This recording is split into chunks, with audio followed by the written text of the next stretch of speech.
এআইটা কি জানেন? এআইটা হচ্ছে আজকের দিনের সাইবার ক্রাইমে সবচেয়ে বড় ক্রাইম, আর্টিফিশিয়াল ইন্টেলিজেন্স। হ্যাঁ, হেগে দাও, আরো কিছু ভুলভাল বলে হেগে দাও।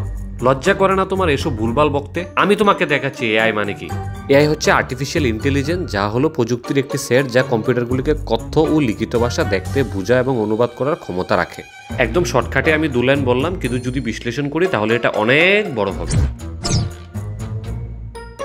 একদিন শুধু মাদারের সাথে আমার দেখা হয়েছিল।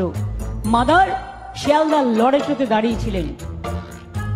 মাদার আমাকে দেখে অবাক হয়ে গেছেন, বলে Mamata, what you are doing here? আমি বললাম, মাদার আমি তো এখানে আমি হেল্প করতে এসেছি রিলিফের জন্য। পারা, তোমার বয়স জানুয়ারির 5, 1955, আর পলিটিক্সে এসেছিলে তুমি 1984-তে। আর যখন তুমি পলিটিক্সে পা রেখেছিলে তার ঠিক 1 বছর আগে মাদার টেরেসা রুম ভিজিট করতে গিয়েছিল। ওইখানে তার হার্ট অ্যাটাক হয়। 1983 থেকে 1989 অব্দি উনি রুমেই ছিল, আর 1997 উনি মারা গেছে। তো প্রশ্ন একটাই, তোমার সাথে শিয়ালদা লড়ুটুতে কিভাবে দেখা হলো দিদি? আমি আবার বলি, নজরুল ইসলাম লিখেছিলেন, সারে জাহাঁ সে আচ্ছা হিন্দুস্তান হামারা।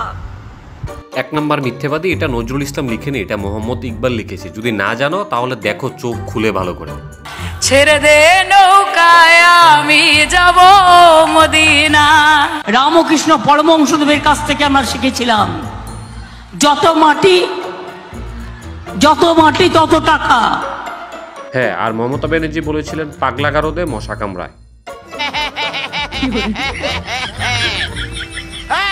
নির্যাতিতার ফাঁসি হোক, নির্যাতিতার ফাঁসি হোক। নির্যাতিতার না, সরি, এটা আমার মুখ দিয়ে ভুল বেরিয়েছে, এটা আমি উল্টো করছি। নির্যাতিতার মানে ধর্ষিতাদের ফাঁসি হোক। বারে বেচারা। আচ্ছা, এর কোনো আত্মীয় স্বজন নাই, শুভাকাঙ্ক্ষী কেউ নাই? তাকে নিয়ে আপনারা একটু পাবনা নিয়ে ভর্তি করে দেন, যত টাকা লাগে আমি দিব। ওকে পাবনাতে ভর্তি করান প্লিজ।